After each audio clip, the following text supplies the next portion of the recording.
আসসালামু আলাইকুম। আজকে আমি আলোচনা করব ডি ওয়েভারস থিওরেম। তো চলুন শুরু করা যাক।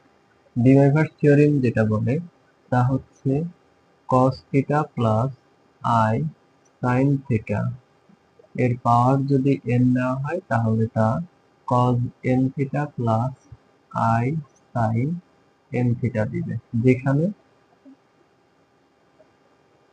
n টা কি, n হচ্ছে কোনো রেশনাল নাম্বার।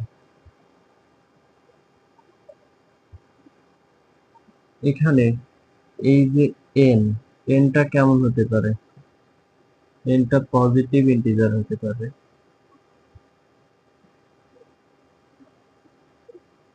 আবার n টা নেগেটিভ ইন্টিজারও হতে পারে।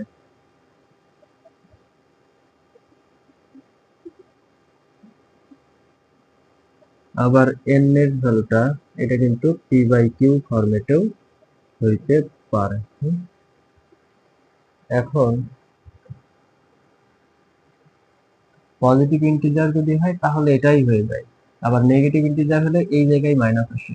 p বাই q হলে তার একটা আলাদা ফরম্যাট আছে, এবং আমি এখন সেগুলোকে পর্যায়ক্রমে লিখে দিই।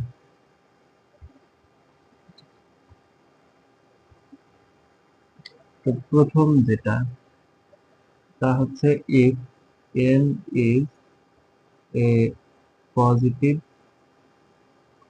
integer,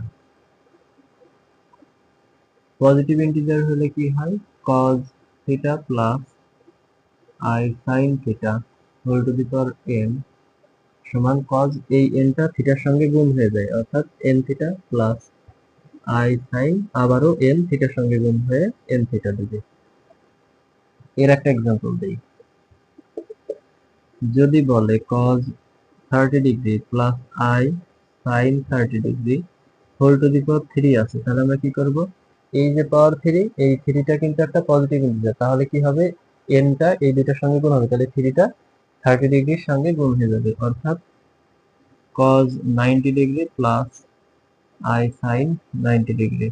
cos 90 ডিগ্রির ভ্যালু 0, i ইন্টু sin 90 ডিগ্রির ভ্যালু কত, 1, তাহলে এদেরকে গুণ করলে কত পাবো আমরা, i পাবো, তাহলে i হচ্ছে এদের আনসার। ঠিক আছে। আচ্ছা, এরপরে বলতেছে যে যদি n টা কি হয়, যদি n এর ভ্যালুটা নেগেটিভ হয়, তার মানে নেগেটিভ ইন্টিজার, তাহলে n যদি কোনো নেগেটিভ ইন্টিজার হয়, n যদি নেগেটিভ ইন্টিজার হয় তাহলে জাস্ট এই জায়গায় মাইনাস হয়। তখন আমরা এক্সাম্পলটা দেই, এটা হচ্ছে 2 নম্বর, তাহলে এক্সাম্পলটা কেমন হবে, আগেরটাই দেই যে cos 30 degree plus i sin 30 degree whole to the power ধরি মাইনাস 30, তাহলে যেটা হবে, এই 3 টা ভেতরে গুণ হবে, অর্থাৎ cos 3 ইন্টু কত 30 ডিগ্রি মাইনাস হবে এবার, তারপরে কি i sin 3 ইন্টু 30 ডিগ্রি, তাহলে cos কত হচ্ছে এটা 90 ডিগ্রি মাইনাস i sin কত 90 ডিগ্রি, cos 90 ডিগ্রির ভ্যালু কত 0 মাইনাস i ইন্টু sin 90 ডিগ্রির ভ্যালু কত 1, তাহলে জাস্ট মাইনাস i হবে। ঠিক আছে, তো এই হচ্ছে হিসাব।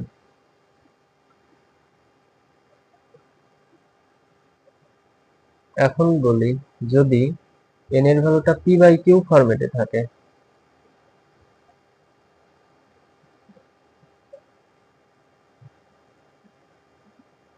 এখন বলতেছে যে যদি n এর ভ্যালুটা কি হয়,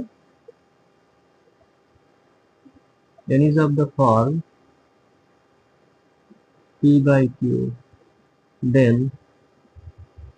cos theta plus i sin theta whole to the power p by q, n ছিল এই জায়গায়, n টাই এখন p by q হয়ে গেছে, তাহলে এটাকে আমরা লিখবো এভাবে যে cos p theta plus 2k pi divided by q, তারপরে আসবে i sin, আবার এই আর্গুমেন্টটা এখানে থাকবে যে p theta plus 2k pi by q, এবং আমরা এই জায়গায় যে কে একটা কনস্ট্যান্ট নিচ্ছি, কে এর ভ্যালুটা, কে একটা হচ্ছে কি কনস্ট্যান্ট নয়, কে হচ্ছে ভেরিয়েবল একটা, তাহলে কে এর ভ্যালুটা 0 1 2 3 এভাবে করে কিউ মাইনাস 1 পর্যন্ত থাকবে।